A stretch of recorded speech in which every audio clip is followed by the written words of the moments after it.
Don't read American Psycho. I know that's different for a book channel. I'm telling you not to read something. Well, I hope this video is going to be able to give you an understanding of why you don't need to do that and fill you in of the importance of what this book is. Because I truly can argue on both sides of why this is a masterpiece and why this is a disgusting book. And I also feel it's really important. I just don't think we all need to subject ourselves to what was inside of it. It was a very disturbing book. Hello, welcome to my channel.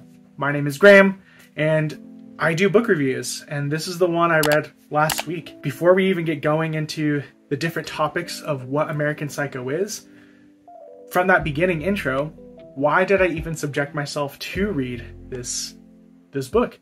We all kind of know the movie, we know the premise, we know that it does involve a serial killer, and it is called American Psycho, so it's going to be very crazy and whatnot.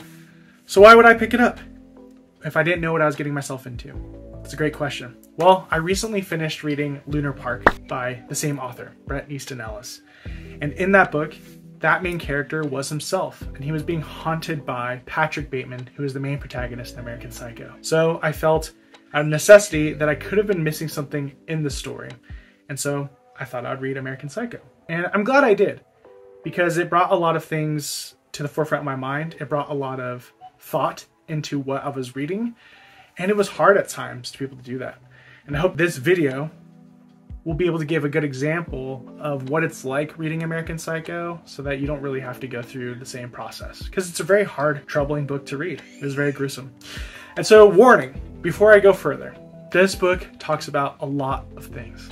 It involves a serial killer, someone who talks about killing a lot. There's a lot of drug use. There's a lot of pornography. There's a lot of sexism, racism, things of that nature.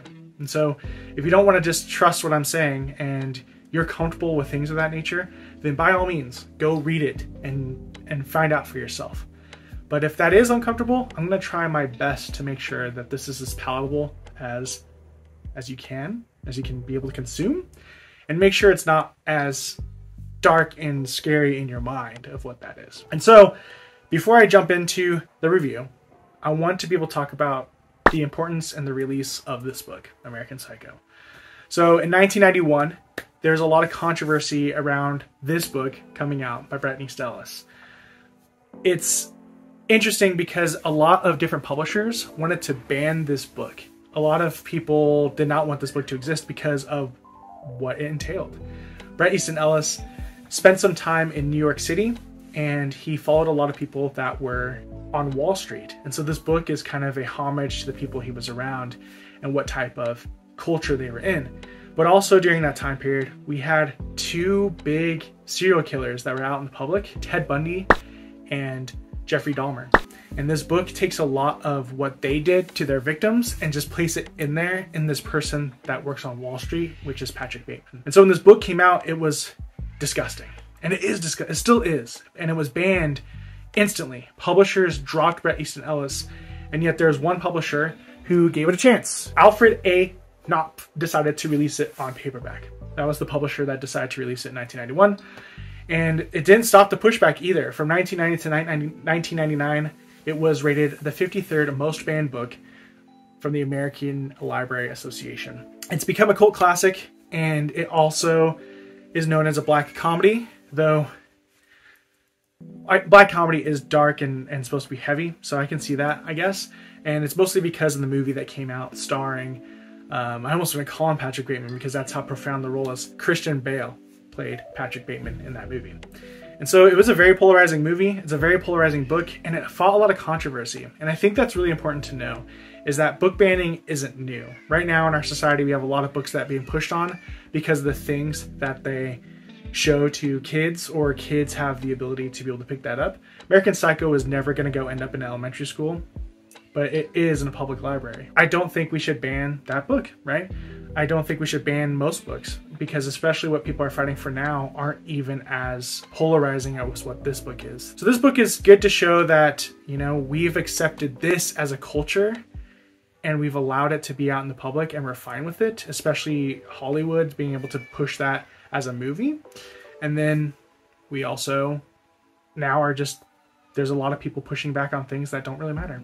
So this book is really important in that way. What also is important is about the messaging of this story. Yes, I mentioned it's pornographic, drug use, murderous, disgusting, horrifying, and confusing at times. How could this book be important? It set a conversation about what our society is. Bret Easton Ellis is a self-proclaimed satirist, and what this book does is really show what Wall Street was like back during Reagan times. And also, it's still going on today. I know a lot of people that Patrick Bateman are like, and that's kind of weird. It's kind of scary. When I first opened this book and started reading the pages, actually this is the perfect example and the perfect time to just show you exactly what this book starts with every single chapter. I'm wearing a custom-made t-shirt, a Versa 2, glasses from Firmoo, and a sweater, Goodfellow, from Target. I spray 2 spritz of cologne of Nautica Voyage. Every chapter starts with Patrick Bateman talking about his clothes, talking about the TV show that he just watched, and about the topic of that TV show. It talks about his routine of physical fitness. It talks about everything along those lines. I know people that are like that are kind of OCD about those things and care about that.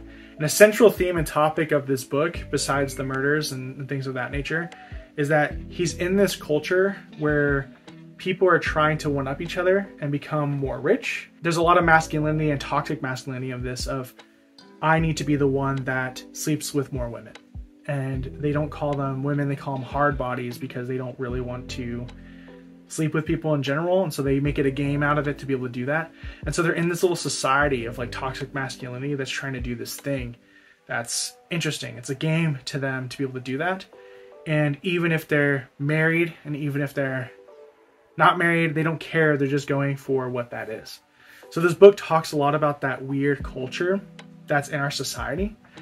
And I know people like that. It was blowing my mind. I was like, wow, this person's exactly like this. Except all of a sudden the book will go a little bit different. Patrick Bateman will start thinking about stabbing someone or hurting them in some way. And then you're like, this person's no longer with what the society is, right? He's a little bit different. But I also think that's really important because every time Patrick Bateman started going a little crazy in the head, all of a sudden, this would happen.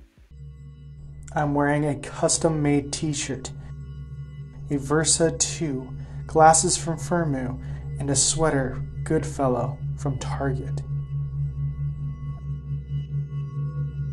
I spray 2 spritz of cologne of Nautica Voyage. The chapter would almost start over, and he would start talking about the shirt that he wore, the show that he watched, and everything. And that is a real sign of somebody trying to ground themselves that has a mental disability. Schizophrenia, for example. This is a severe case of schizophrenia. Not everyone with schizophrenia is going to be a bad person. That's kind of the damage that it's done, is it took this disease and villainized it and made people more scared of people with that mental disability. And so if you meet someone who's schizophrenic, their immediate thought is, man, are you gonna turn around and hurt me? No, they're just fighting different battles inside their mind, and they have these different strategies to be able to ground themselves. Patrick Bateman's involved his fashion and clothes. And unlike my clothes, they were all fancy and Armani and like handkerchiefs and tuxedos and things of that nature. I think that was really fascinating. It showed schizophrenia in a really real way. And there was chapters where Patrick Bateman's just going crazy. And suddenly the chapter ends. It stops mid-sentence.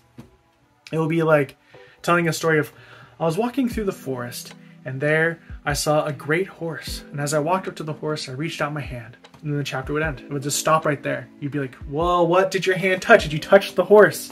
I don't know.